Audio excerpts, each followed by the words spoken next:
इंदौर में सैकड़ों किसान रिंग रोड परियोजना के लिए जमीन अधिग्रहण के विरोध में उतर गए हैं। किसानों ने अर्धनग्न होकर कलेक्टर घेराव किया है और गले में सम्मान के मेडल और शील्ड टांगकर प्रशासन के खिलाफ नारेबाजी की। प्रदर्शन के दौरान गर्मी से एक किसान बेहोश हो गया। किसानों का कहना है 1 इंच जमीन नहीं देंगे। सिंगस्त 2028 के लिए ये सब हो रहा है, जबकि 4 सड़कें पहले से हैं। इसके बाद भी किसानों की जमीन छीने जा रही है। रिंग रोड के दायरे में आने वाली जमीन उनकी आजीविका का मुख्य स्रोत है और अगर जमीन चली गई तो परिवार भूखा मर जाएगा और भरण पोषण का संकट खड़ा हो जाएगा।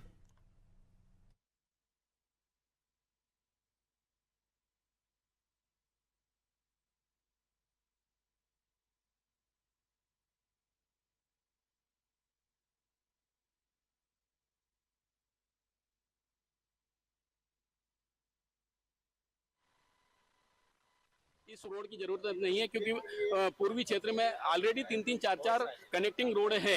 एक रिंग रोड है, फिर RI2, RI3 बाईपास, तो 4-4 रोड है। उसके बाद भी अगर आपको जरूरत है तो आप 161 पे जाए, पर ये इसको पूर्वी रिंग रोड को निरस्त किया जाए, ये हमारी पहली मतलब करीब ये करीब 1200 किसान इसमें प्रभावित है। और जो हमारी उपजाऊ जमीन है, जिस जमीन में आलू, प्याज, लहसन और सारे किसान एक बड़ी फसल करते हैं जो बाहर तक एक्सपोर्ट होती है, और मालवा प्रसिद्ध किसान खेती के लिए, और हमारी जमीन उपजाऊ जमीन ये छीनना चाहती है सरकार। तो हमारा किसान 1 इंच जमीन हम नहीं देंगे और इसको किसी भी हालत में इस रोड को नहीं बनने दिया जाएगा। इंदौर में आउटर रिंग रोड का निर्माण किया जा रहा है, जिसमें पूर्वी और पश्चिम, तो उज्जैन के सिंहस्थ को देखते हुए आउटर रिंग रोड का निर्माण कर रहे हैं। अगर पश्चिमी रिंग रोड बन जाती है तो पूर्वी रिंग रोड में की जरूरत ही नहीं है हमारे यहाँ, क्योंकि हमारे यहाँ पूर्वी में 4-4 रोड है।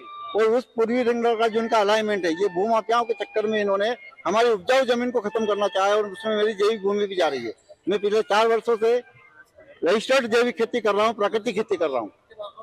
उस जमीन को ये पूरी तरह नष्ट कर रहे हैं, और उसी के लिए मुझे अभी तक नवाचार के लिए और जैविक खेती, प्राकृतिक खेती करने के लिए सम्मान दिए गए हैं। इन सम्मानों को जब जमीन ही नहीं रहेगी, सम्मान का क्या करूंगा?